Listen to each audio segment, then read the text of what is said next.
चलिए, तो हम लोग हमारे लास्ट सेशन में हमने देखा था दूसरे पतरस के तीसरे अध्याय में 3 से 7 वचन, ठीक है। 3 से 7 वचन हमने देखा था और जिसका टॉपिक हम 2 भागों में हमने देखा था।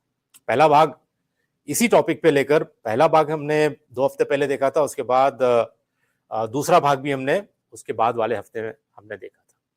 तो टॉपिक ये था, उपहास करने वालों की मूर्खता, मसीह की वापसी और परमेश्वर के न्याय को नकारना। Scoffers folly, denying Christ return and God's judgment. जहां पर हमने देखा था कि कैसे ये झूठे विश्वासी या झूठे प्रचारक मसीह की वापसी को और परमेश्वर के न्याय को नकारते हैं।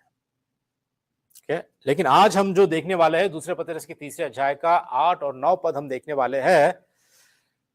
वचन को हम पहले पढ़ लेंगे, उसके बाद हम आगे बढ़ेंगे, ठीक है। वचन ऐसा कहता है, दूसरे पतरस का तीसरा अध्याय पद 8 और 9। हे प्रियो, यह एक बात तुमसे छिपी ना रहे कि प्रभु के यहाँ एक दिन 1000 वर्ष के बराबर है और 1000 वर्ष एक दिन के बराबर है। प्रभु अपनी प्रतिज्ञा के विषय में देर नहीं करता, जैसी देर कितने लोग समझते हैं, पर तुम्हारे विषय में धीरज धरता है और नहीं चाहता कि कोई नाश हो, वरन यह कि सबको मन फिराव का अवसर मिले। हालेलुया।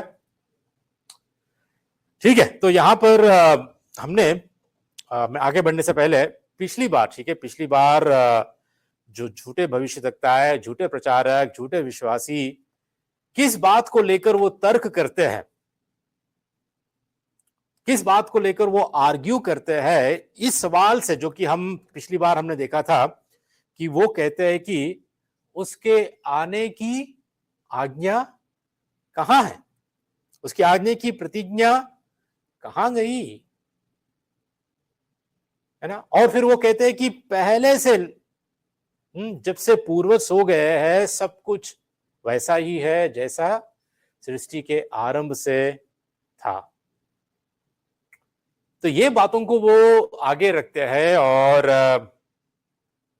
ये तर्क के साथ वो विश्वासियों के बीच में ये प्रश्न पूछते हैं कि कहां गया प्रभु यीशु मसीह का वादा, कहां गया, उसकी प्रतिज्ञा कहां है, वो कब आएगा, कब आएगा। और इसीलिए वो प्रभु यीशु मसीह के दूसरे आगमन को नकारते हैं। और फिर जब वो कहते हैं कि पहले से तो सब कुछ ऐसा ही है, कुछ बदला नहीं है, सब कुछ जैसा चल रहा है वैसा होते रहता है, ये एक साइकिल में चलते रहता है, जिसको हमने पिछली बार भी हमने देखा था कि किस रीति से ये लोग तर्क करते हैं, जिसको हम इंग्लिश में कहते हैं यूनिफॉर्मेटिज्म, जहां पर कुछ बदलता नहीं है क्योंकि कुछ अभी नहीं बदला है और आगे चल के भी बदलने वाला नहीं है। तो इनका सिखाने का मतलब ये होता है कि अतीत में कुछ भी कोई विनाशकारी घटना नहीं घटी और इसीलिए भविष्य में भी कभी कोई विनाशकारी घटना नहीं होगी। मानव जाति पर कोई परमेश्वर द्वारा एक दैवीय या अलौकिक न्याय कभी नहीं होगा, इनका मानना यह होता है। देखिए, पिछली बार हमने देखा था कि इनका जो तर्क था, इनके जो प्रश्न थे कि कहां गई परमेश्वर की आज्ञा, कहां गई प्रभु यीशु मसीह की आज्ञा कि वो आने वाला है, और उसके बाद जैसा पहले से चल रहा है वैसा अभी भी आज तक चल रहा है। इन बातों के विषय में पतरस, हमने पिछली बार देखा कि 3 बातों को पतरस अपने प्रत्युत्तर में 3 बातों को हमारे आगे रखता है, जो कि हमने पद 5 और 6 और 7 में हमने पिछली बार देखा है। आपको एक बार याद दिला देता हूं कि सबसे पहले वो सृष्टि के बारे में बात करता है, ठीक है। उसके बाद जल प्रलय के विषय में बात करता है और तीसरी बात आग के बारे में बात करता है। जैसा कि सृष्टि के बारे में जब पतरस बात करता है, वो कहता है कि वे तो जानबूझकर इस बात को अनदेखा कर देते हैं कि परमेश्वर के वचन के द्वारा आकाश प्राचीन काल से अस्तित्व में है और पृथ्वी भी जल में से बनी और जल में स्थिर है। पद 5, ठीक है। ये बातों को हमने पिछली बार देखा था। ये बात जानबूझकर वो अनदेखा करते हैं, भूल जाते हैं, सच को दबा देते हैं और याद रखने की वो कोशिश नहीं करते कि परमेश्वर के वचन के द्वारा ही परमेश्वर ने अपनी सृष्टि को बनाई है। और फिर हमने देखा था जल प्रलय के विषय में भी,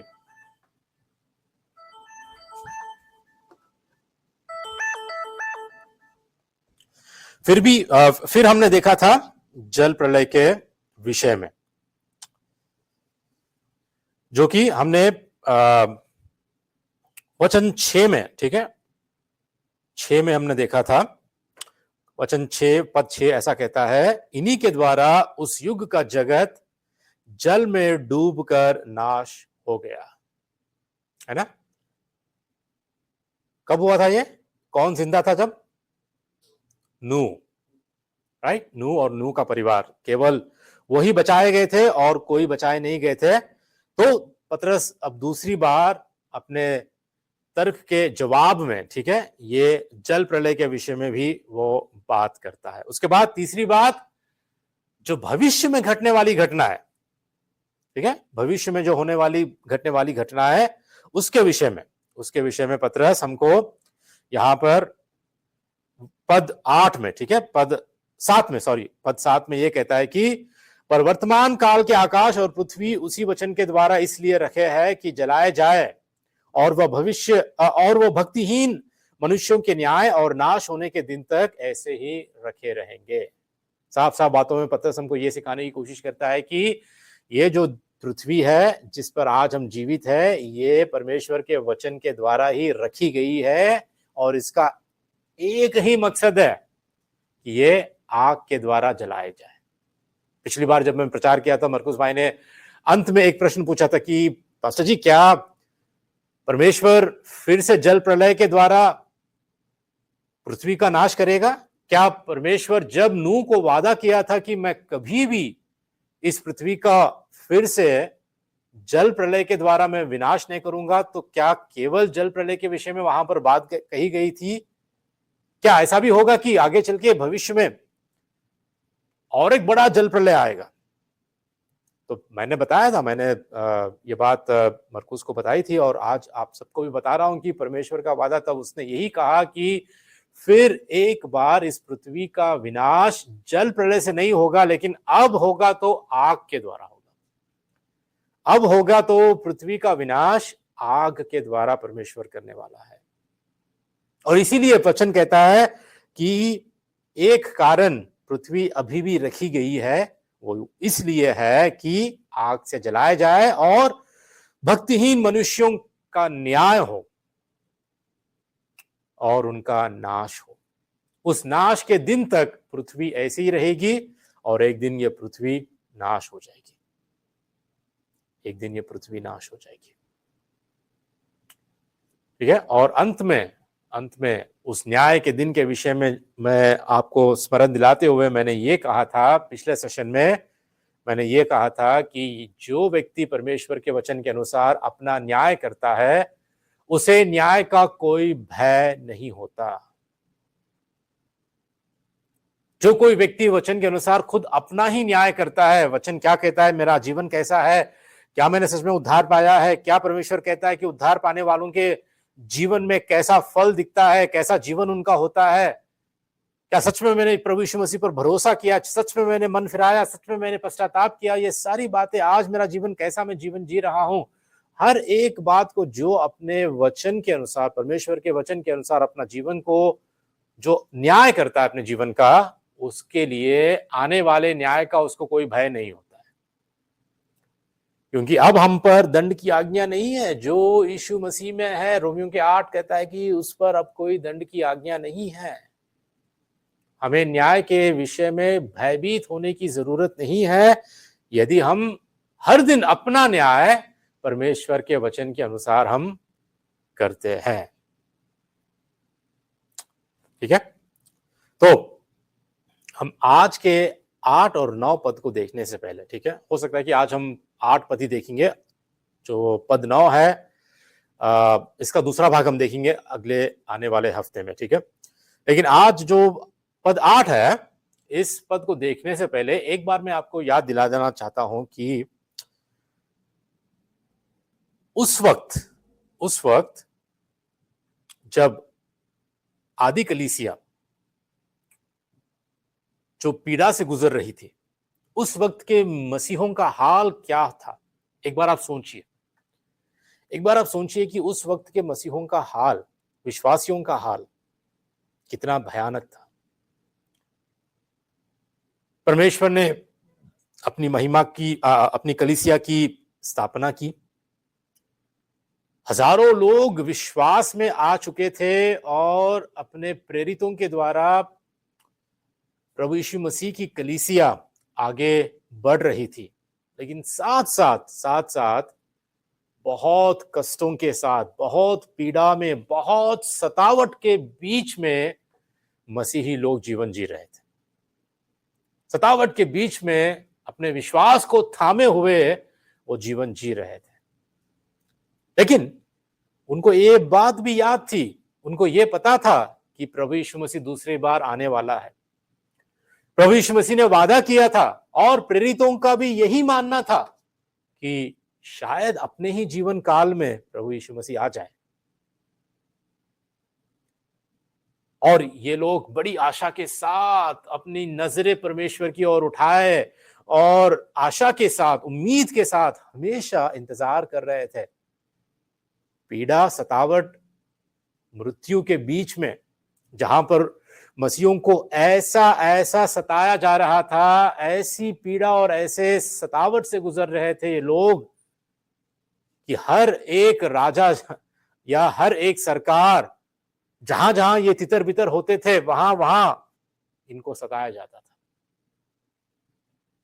बड़े क्लेश और सतावट के बीच से कलीसिया का जन्म हुआ और लोगों को इतनी तकलीफ, इतने दिक्कत, इतने परेशानियों को झेलना पड़ा, लेकिन फिर भी वो अपने विश्वास में दृढ़ रहे और कई सारे लोग अपने जीवन को परमेश्वर के लिए अर्पित कर दिया। शहीद हो गए लोग, अपने विश्वास को छोड़ा नहीं। लोगों को जानवरों के आगे डाला गया, क्रूर जानवरों को स्टेडियम के बीच में, बड़े से माहौल के, भीड़ के बीच में लोगों को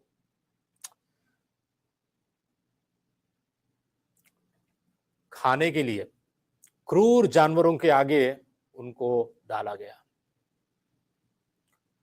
लोगों को, मसीही लोगों को, जैसा आपने स्ट्रीट लाइट्स होते हैं ना, स्ट्रीट लाइट्स मतलब जो खंबे होते हैं, जो लाइट होती है, जो पोल होता है अपने सड़कों के राह के साथ साथ, वैसे लोगों को जलाकर, ठीक है, लोगों के बदन को, लोगों के बॉडीज को, शरीर को जलाकर उजाले के लिए, रात को उजाले के लिए सड़कों के मार्गों और गलियों के बीच में स्ट्रीट लाइट की तरह लोगों का उपयोग करते थे। ऐसे बड़े महान क्लेश और सतावट के बीच में सोचिए कि जो आदि कलीसिया थी, जो मसीह थे, उन लोगों ने अपने विश्वास को छोड़ा नहीं और ये उम्मीद से, ये आशा से वो लोग आगे बढ़ रहे थे कि यीशु मसीह एक दिन आएगा, जरूर आएगा।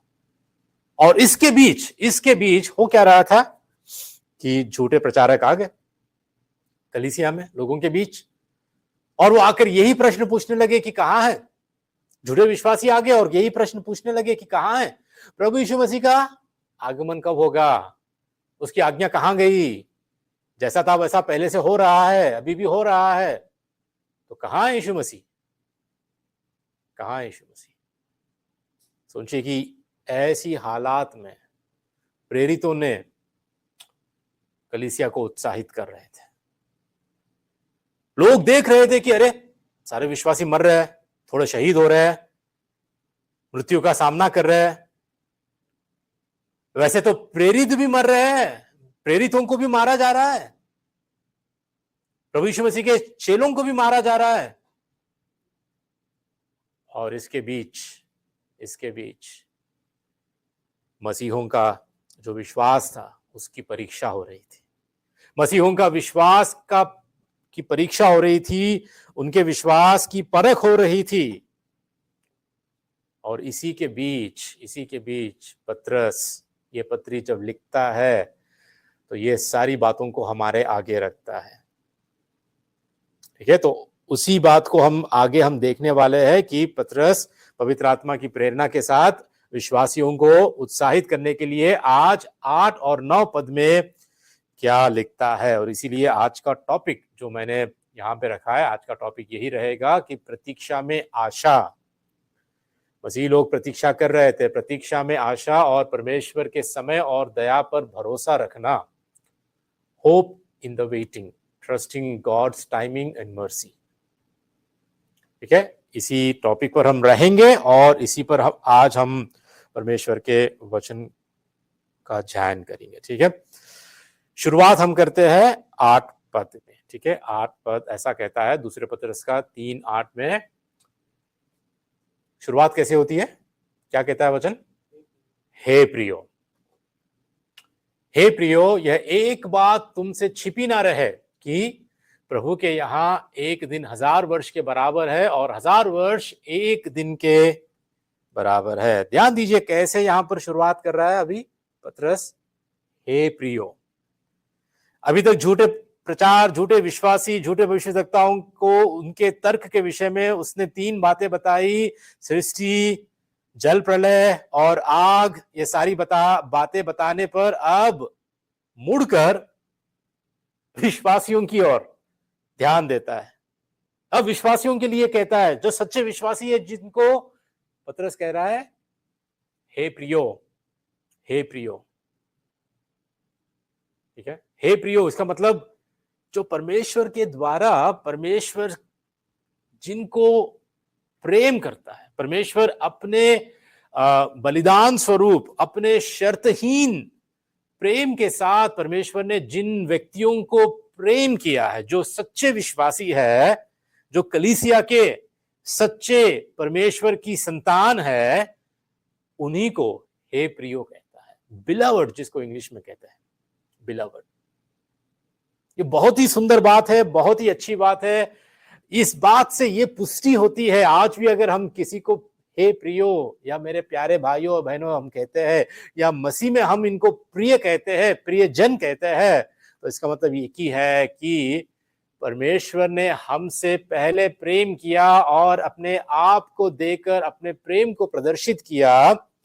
जो प्रेम आज हमारे अंदर पवित्र आत्मा के द्वारा डाला गया, इसीलिए आज हम परमेश्वर के प्रिय बन गए, हम परमेश्वर के प्रिय संतान बन गए हैं। इसलिए हम आज एक दूसरे के प्रिय भाई बहन बन गए, मसीह में हम प्रिय भाई बहन बन गए। और इसमें ना तो कोई ऊंच नीच है, इस बात में ना तो कोई तू बड़ा मैं छोटा, भेदभाव की बात ही नहीं है।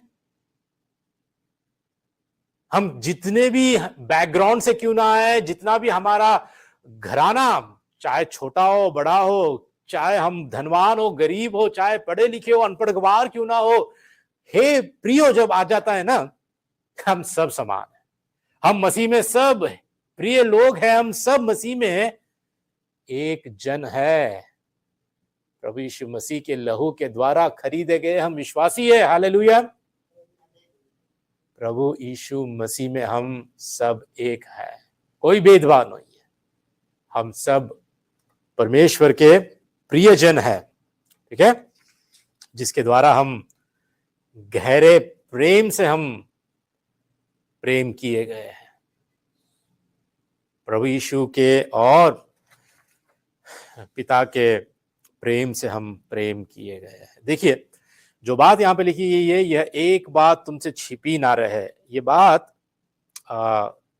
यदि हम इंग्लिश के दूसरे ट्रांसलेशन या हिंदी के दूसरे ट्रांसलेशन में अगर हम देखते हैं, तो एक ट्रांसलेशन में ऐसा लिखा है कि पर प्रिय मित्रों, इस एक बात को मत भूलो। यहां पर जोर देकर पतरस हमको कह रहा है कि इस एक बात को मत भूलो, कि ये एक बात तुमसे छिपी ना रहे, इसको अनदेखा मत करो और एक ट्रांसलेशन में ऐसा लिखा है, प्रिय भाइयों और बहनों, यह बात अवश्य याद रखें, यह बात अवश्य याद रखें, भूलना मत, क्योंकि यह बात बहुत जरूरी है। जो तुम लोग इंतजार कर रहे हो, जो तुम लोग आशा में प्रतीक्षा कर रहे हो, उम्मीद के साथ कि प्रभु यीशु मसीह कब आएगा, ये आशा के साथ प्रतीक्षा कर रहे हो, वेट कर रहे हो, इंतजार कर रहे हो, तो पतरस जोर देकर ये बात कह रहा है, जोर दे रहा है यहां पर कि इस एक बात को मत भूलना। जितनी भी बातें मैंने कहा है, हो सकता है कि तुम भूल गए हो या भूलने वाले हो, लेकिन इस एक बात को मत भूलना। ये एक बात अवश्य याद रखे, ये तुमसे छिपी ना रहे, ये तुमसे छिपी ना रहे।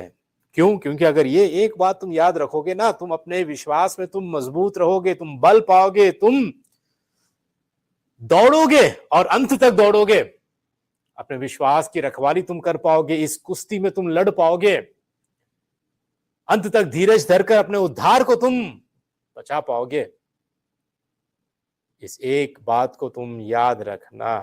पता है, पिछली बार हमने जो 5वें पद को देखा था, जहां पर कुछ लोग जानबूझकर, जो झूठे भविष्य देखता है, झूठे विश्वासी है, वो जानबूझकर बातों को भूल जाते हैं, जानबूझकर। जैसा पिछली बार मैंने बताया था कि अगर कोई जानबूझकर सो रहा है तो उसको क्या हम उठा सकते हैं? नहीं उठा सकते। जानबूझकर अगर कुछ हम भूलने की हम भूल जाते हैं, हम अनदेखा करते हैं बातों को, तो कोई हमें सुधार नहीं पाता, कोई हमें सुधार नहीं सकता, क्योंकि हम जानते हैं कि सही रास्ता क्या है, लेकिन फिर भी हम गलत रास्ते को चुनते हैं। हम जानते हैं कि परमेश्वर का वचन क्या कहता है, लेकिन फिर भी हम गलत बातों पर, गलत राहों पर हम चलते हैं। ऐसे लोगों को कोई सुधार नहीं सकता है। लेकिन यहां पर पतरस कहता है कि इस एक बात को तुम्हें भूलना नहीं है, यू शुड नॉट फॉरगेट। कौन सी है वो एक बात? कौन सी है वो एक बात? कि प्रभु के यहां एक दिन 1000 वर्ष के बराबर है और 1000 वर्ष एक दिन के बराबर है। राइट? ये एक बात पतरस जोर देके कह रहा है कि यह बात मत भूलो कि one day equals 1000 years, है ना? एक दिन 1000 वर्ष के बराबर, एक दिन 1000 दिनों के बराबर नहीं, ठीक है? दिनों के बराबर नहीं, एक दिन 1000 वर्षों के जैसा, और 1000 वर्ष 1000 years एक दिन जैसा। प्रभु के यहां एक दिन, प्रभु की दृष्टि में प्रभु के यहां एक दिन 1000 वर्ष के बराबर है और 1000 वर्ष एक दिन के बराबर। आप सुन सकते कि ये कैसा है, ये कैसा गणित है, ये कैसा मैथ्स है, हमने कभी सुना नहीं, हमने कभी देखा नहीं। कैसे हो सकता है? एक दिन मतलब एक ही दिन होता है, एक दिन में 24 घंटे ही होते हैं, लेकिन वचन कहता है कि एक दिन 1000 वर्ष के बराबर। कैसे हो सकता है 1000 वर्ष एक दिन के बराबर? ये कैसे हो सकता है? हम ऐसे सुन सकते हैं, लेकिन देखिए मुख्य बात ये नहीं है, मुख्य बात ये नहीं है। क्यों? क्योंकि मनुष्य, हम जैसे मनुष्य, हम लोग, मानव जाति, हम लोग क्या करते हैं? हम समय को समय के विरुद्ध देखते हैं। We see time against time. एक दिन को हम घंटों, मिनटों और सेकंड्स में हम लोग उसकी गिनती लगाते हैं। लेकिन जब परमेश्वर ये वचन में ऐसा कहता है, तो परमेश्वर समय को अनंत काल के विरोध में देखता है। आज हमारा समय उसको ही लुक्स अगेंस्ट इटर्निटी। परमेश्वर के लिए हमारा समय कुछ है ही नहीं, क्योंकि वो समय से सीमित नहीं है, वो समय में जीता नहीं है जैसा हम लोग समय में जीते हैं। परमेश्वर के लिए समय था ही नहीं। परमेश्वर ने खुद समय की रचना की है। जब उसने पहले दिन, जब सृष्टि का आरंभ में जब पहला दिन हुआ, उस वक्त शुरुआत हुई। पहला सेकंड, पहला मिनट, पहला घंटा, पहला दिन उस वक्त शुरू हुआ। परमेश्वर के यहां तो परमेश्वर को तो समय में वो सीमित है ही नहीं है। ठीक है, परमेश्वर समय से ऊपर है, क्योंकि उसकी जो समय रेखा है, उसका जो टाइमलाइन है, उसका समय रेखा का ना तो कोई आरंभ है और ना ही अंत है। ना तो कोई आरंभ है, ना तो कोई अंत है। जबकि मनुष्य की समय रेखा अब लगभग, ठीक है, हम लोग जब अपनी उम्र की समय रेखा देखते हैं तो हम, वचन भी कहता है कि 70 वर्ष, 70 ईयर्स या ज्यादा कम, उसी के बीच में हमारी आज समय रेखा, हमारा समय निश्चित हुआ है। लेकिन परमेश्वर के लिए ऐसा नहीं है। परमेश्वर समय से ऊपर है। परमेश्वर अनंत काल में समय से बंधा हुआ नहीं है। ठीक है, परमेश्वर की तरह, मनुष्य की तरह परमेश्वर समय से बंधा या सीमित नहीं है। देखिए, यहां पर जो पतरस कहता है कि एक दिन 1000 वर्ष है, इसका मतलब ये नहीं है कि सच में एक दिन परमेश्वर की दृष्टि में एग्जैक्टली 1000 वर्ष ही है, या 1000 वर्ष एग्जैक्टली एक दिन है। नहीं नहीं, पतरस ऐसा कहता है कि ये 1000 वर्ष जैसा है। बात समझ में आ रही है? जब परमेश्वर ने, अच्छा, अगर मैं आपसे पूछता हूं, परमेश्वर ने कितने दिनों में सृष्टि को पूरा किया? 6 दिन में, है ना? 6 दिन में, और 7वें दिन उसने विश्राम किया। तो 6 दिन में सारी सृष्टि को उसने पूरा किया। तो क्या हम ये कह सकते हैं कि क्योंकि एक दिन 1000 वर्ष है तो परमेश्वर 6000 वर्षों में सृष्टि को पूरा किया? नहीं कह सकते, क्योंकि गलत हो जाएगा। ये परमेश्वर के वचन के विरोध में हो जाएगा। इसलिए हमको ऐसा नहीं समझना है कि पतरस ठोक कर ऐसा कह रहा है कि नहीं भाई, एक दिन का मतलब है 1000 वर्षी। नहीं नहीं, पतरस ये कहने की कोशिश नहीं कर रहा है। पतरस हमको ये समझाने की कोशिश कर रहा है, वचन हमसे ये कहता है कि एक दिन परमेश्वर की दृष्टि में 1000 वर्ष जैसा है। It is as like 1000 years. 1000 वर्ष जैसा है। इसमें हमको पतरस ये दिखाने की कोशिश कर रहा है कि परमेश्वर समय से सीमित नहीं है। वो अनंत काल में वो जीवित रहता है। उसके लिए समय कुछ मायने नहीं रखता है, समय हमारे लिए मायने रखता है। परमेश्वर की दृष्टि में एक दिन 1000 वर्ष भी हो सकता है, 1000 वर्ष एक दिन भी हो सकता है। तो 2000 वर्ष बीत गए प्रभु यीशु मसीह के आने के बाद, है ना? तो हो सकता है कि परमेश्वर की दृष्टि में केवल 2 दिन बीते, है ना? सिर्फ 2 ही दिन हुए हैं, प्रभु यीशु मसीह को आकर सिर्फ 2 ही दिन हुए हैं, ऐसा भी हो सकता है। तो पतरस हमारे मन के ये जो सोच और विचारों को इस रीति से वो इस दिशा में ले जाना चाहता है कि सोचो कि एक दिन परमेश्वर की दृष्टि में 1000 वर्ष जैसा है। ठीक है, इसलिए हमें भूलना नहीं चाहिए, इस बात को हमें भूलना नहीं चाहिए। और देखिए, लोग इस बात को क्यों भूल जाते हैं? क्योंकि हम ज्यादा भावुक हो जाते हैं।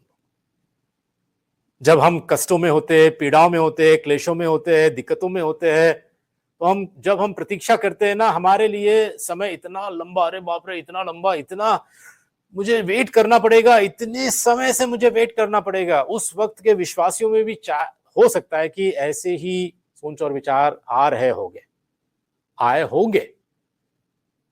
क्यों? क्योंकि हम ज्यादातर अक्सर हम अपनी भावनाओं से हम प्रभावित हो जाते हैं।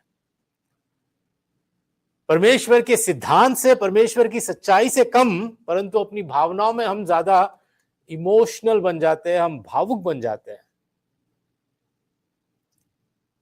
इसलिए पतरस साफ साफ कहता है कि भावुक मत बनो, परमेश्वर के यहाँ एक दिन 1000 समान है, 1000 वर्ष समान है, और 1000 वर्ष एक दिन के समान है। तो जो तुम प्रतीक्षा कर रहे हो, भावुक होकर अपने विश्वास में कमजोर मत बन जाओ। इंतजार करना है, परमेश्वर की दृष्टि से तुम इंतजार करो। चाहे तो परमेश्वर 1000 वर्षों का काम एक दिन में कर सकता है, जिसके लिए सिर्फ एक दिन काफी है, या 1000 वर्ष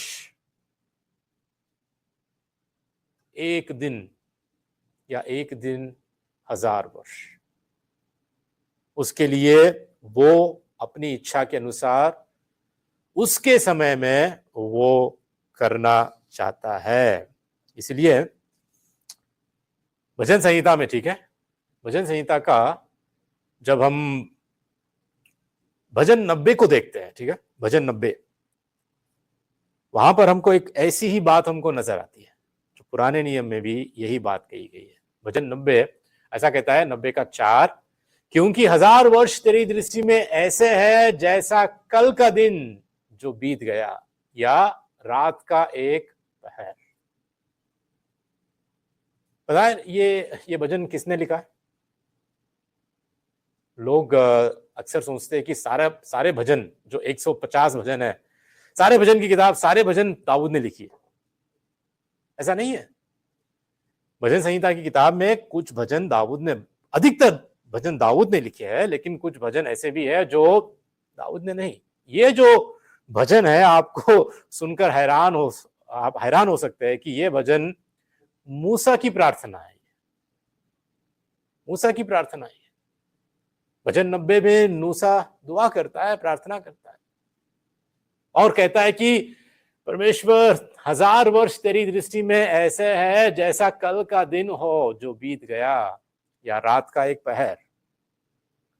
तू अपने कामों को, अपने कार्यों को तू ऐसा करता है क्योंकि तू समय से तू सीमित नहीं है। तो पतरस अपने पाठकों को ये याद दिलाना चाहता है, जिन्हें निश्चित रूप से उस वक्त के उपहास करने वालों का, उनके तानों का सामना करना पड़ रहा था। इन विश्वासियों को, जो उपहास करने वालों के ताने सुन रहे थे, उनको पतरस अब ये याद दिला रहा है, हे प्रियो, देखो परमेश्वर के यहां एक दिन 1000 वर्ष जैसे है, और 1000 वर्ष एक दिन जैसे। और पतरस क्या चाहता था कि उनको क्या याद दिलाए कि परमेश्वर अभी भी नियंत्रण में है। God is in control. चाहे कुछ भी हो जाओ, इस सृष्टि का मालिक, इस सारे ब्रह्मांड का सृजनहार, उसके हाथों में है, सब कुछ उसके हाथों में है। Everything is in God's control. परमेश्वर के नियंत्रण में सब कुछ है, और वह हमेशा समय पर प्रकट होता है। वो अपने समय पर, God always shows up in his time. अपने समय पर वो अपनी इच्छा के अनुसार वो करता है। और पतरस कहता है, ये याद दिलाता है कि परमेश्वर सोया हुआ नहीं है। वो नहीं सो रहा है ताकि उसको हमें जगाना पड़े। ये परमेश्वर तू जाग जा, जाग जा, ऐसा हमें करने की जरूरत नहीं है। इजराइल का परमेश्वर वो कभी सोता नहीं, वो कभी ऊंघता नहीं।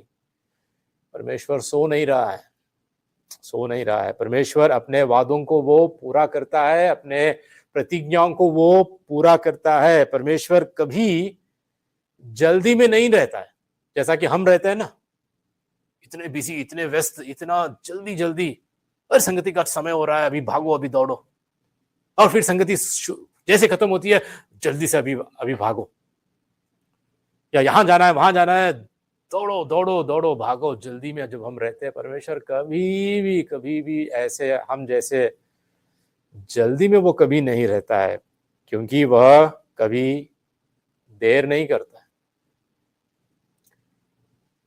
परमेश्वर कभी देर नहीं करता है। उसके समय पर वो जो चाहता है वो हमेशा वो करता है। जो देरी हम समझते हैं, जो देरी हमको समझ में आती है, वो परमेश्वर के पास वो देरी नहीं है, वो देरी नहीं है। हमको लग रहा है परमेश्वर, मैं इतना प्रार्थना कर रहा हूं, मैं इतना उपवास कर रहा हूं, मैं इतना तेरा वचन पढ़ के तुझ पर मैं इंतजार कर रहा हूं, प्रतीक्षा कर रहा हूं, लेकिन इतनी देर क्यों हो रही है? कब मेरे लिए रास्ता खुलेगा? कब मेरे लिए तू परमेश्वर अपना कार्य करेगा? देरी हो रही है, इतनी देरी क्यों हो रही है? ये देरी हमारे लिए हमको लगती है, लेकिन परमेश्वर कभी देर नहीं करता। वो कभी देर नहीं करता अपने लोगों के प्रति, अपनी प्रतिज्ञाओं को, अपनी इच्छा को वो पूरा करने में वो पूरी तरह सक्षम है। वो कभी देर नहीं करता। क्यों? क्योंकि परमेश्वर कभी बदलता नहीं, वो कभी भी अपरिवर्तित नहीं होता है।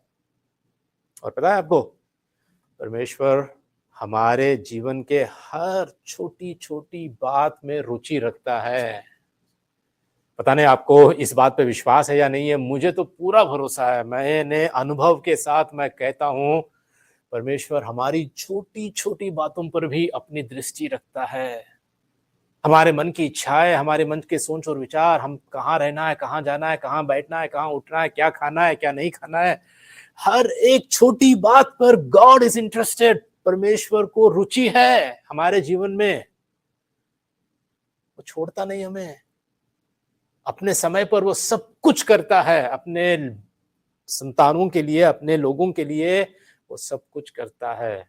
कमी हमारे अंदर होती है, कमी हमारे विश्वास में होती है, कमी हमारे प्रार्थना में होती है, कमी हमें परमेश्वर के वचन को अध्ययन करने में होती है, कमी हमें उसके वादों पर विश्वास करने में होती है। लेकिन परमेश्वर हमेशा हमेशा हमेशा वो हमारे छोटी छोटी छोटी जीवन के बातों में, जीवन के पहलू में, जीवन के हर एक क्षणों में वो रुचि रखता है। ही इज इंटरेस्टेड, और वो देखता है और हमें जवाब देता है, हमें हमारा पालन पोषण वो करता है। ठीक है, मूल विचार यह है, मुख्य विचार यह है कि परमेश्वर समय पर संप्रभु है। He is sovereign over time. और अक्सर हमें प्रतीक्षा करने की आदत नहीं होती है, या हमें अच्छा नहीं लगता है। देखते ना आप, जहां पर भी बड़ी सी लाइन लगी हुई है, क्यों है, हमें अच्छा लगता है, अरे बाप रे अब इतना समय हमारा जाएगा, हमें प्रतीक्षा करनी पड़ेगी। एक वक्त ऐसा ही था जब मैं एक बार इंडिया गया था, मेरा ड्राइविंग लाइसेंस मुझे रिन्यू करवाना था। ड्राइविंग लाइसेंस जब मुझे रिन्यू करवाना था तो कुछ डॉक्यूमेंट्स तो ले जाना पड़ता है। तो मैंने सारे डॉक्यूमेंट्स, जो भी रिक्वायरमेंट था, सारे डॉक्यूमेंट्स मैंने इकट्ठा करके, सारे डॉक्यूमेंट्स अपने साथ रखकर मैंने लाइन में खड़ा हो गया। लाइन में जब मैं खड़ा हो गया तो लाइन तो बड़ी लंबी थी, बहुत धीरे धीरे धीरे आगे बढ़ रहे थे। 1 घंटा तो मुझे इंतजार करना पड़ा। 1 घंटा इंतजार करने के बाद काउंटर के पास जाकर मेरे डॉक्यूमेंट्स जो भी थे वो सबमिट करना था मुझे। अब लाइन में खड़े होकर मुझे तो बहुत ऐसा लग रहा था कि ये कब हो जाएगा, ये कब मेरी बारी आएगी। हमें हमेशा ऐसा लगता है ना, कब होगा प्रभु, मेरी प्रार्थना को तू कब सुनेगा। हमको हमेशा जल्दी होती है कि मुझे अभी चाहिए मुझे मेरा जवाब, परमेश्वर मुझे अभी चाहिए। चाहे वो कोई भी प्रार्थना क्यों ना हो, हमको लगता है कि परमेश्वर हमारे लिए अभी कार्य करे, क्योंकि हमें प्रतीक्षा करना, इंतजार करना हमें अच्छा नहीं लगता। प्रतीक्षा में आशा के साथ, विश्वास के साथ इंतजार करना किसी को अच्छा नहीं लगता। लेकिन परमेश्वर हमारे समय पे काम नहीं करता है, पता है। हम जैसा चाहते हैं, हम जैसा पुकारते हैं, प्रभु अभी मुझे चंगाई चाहिए, अभी मेरे लिए पैसा या धन या जो कुछ मेरी समस्या है वो निकल जानी चाहिए, मेरे सारे कर्जे अभी मिट जाने चाहिए, है ना। मेरा जीवन अभी बदल जाना चाहिए, मेरे जीवन में ये ऐसा कार्य हो जाना चाहिए। हमको तुरंत तुरंत तुरंत करने की हमको आदत होती है। तो मैं ऐसा ही था। लाइन में जब खड़ा था,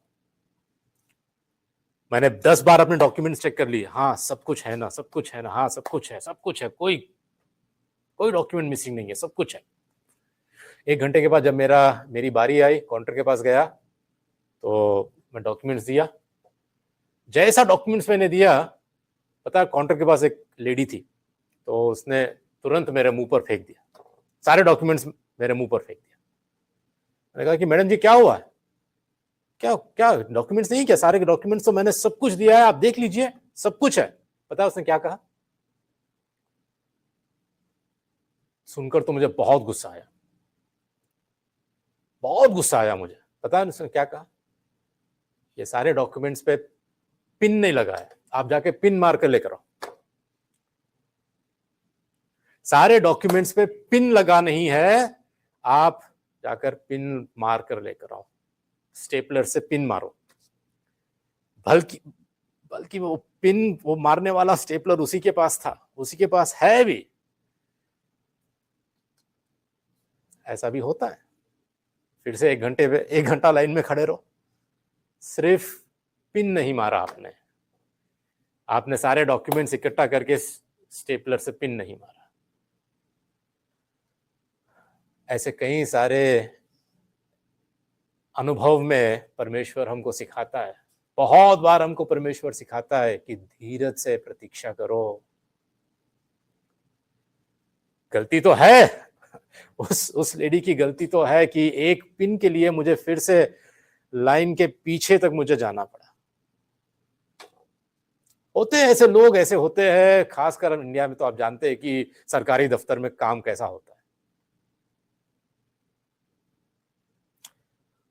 लेकिन परमेश्वर के पास जब हम आते हैं, भले ही हमें लगता है कि मेरा समय इतना है, मेरा बहुत देर हो रही है, प्रभु मेरा प्रार्थना कब सुनता है, लेकिन प्रभु के यहाँ 1000 वर्ष एक दिन के समान, और एक दिन 1000 वर्ष के समान। भले ही हम आज के दिन प्रभु कब आएगा तू, कब आएगा तू, कब आएगा तू, ऐसे इंतजार में हम है, कब तक इस पाप में मैं जीऊं, कब तक इस संसार में मैं जीऊं, मुझे अभी उठा ले, मुझे अभी ले चल जा, थक गया हूं मैं, थक गया हूं मैं, ये जिंदगी अभी मैं जीने के लायक मैं नहीं हूं, मैं नहीं जी पाऊंगा। हो सकता है हमको ऐसा लगता है, लेकिन हमारा समय कोई मायने नहीं रखता। परमेश्वर का समय जब तक नहीं आता तब तक हमें प्रतीक्षा करनी पड़ेगी, चाहे हमें लाइन में दोबारा जाना भी पड़े, दोबारा भी हमें एक लाइन में खड़ा होना पड़े, तब तक हमें इंतजार करना ही पड़ेगा, क्योंकि परमेश्वर कभी देर नहीं करता। अगला वचन जो है, अगला पद जो है, हम आने वाले हफ्ते देखेंगे। अगला पद ऐसा कहता है कि प्रभु अपनी प्रतिज्ञा के विषय में देर नहीं करता, जैसी देर कितने लोग समझते हैं, पर तुम्हारे विषय में धीरज धरता है और नहीं चाहता कि कोई नाश हो, वरन यह कि सबको मन फिराव का अवसर मिले। इस वचन को, इस पद को हम, प्रभु की इच्छा हो तो आने वाले संडे को हम देखेंगे, मिस मत कीजिए। इसका दूसरा भाग हम देखने वाले। चलिए हम खड़े हो जाएंगे और प्रार्थना करेंगे।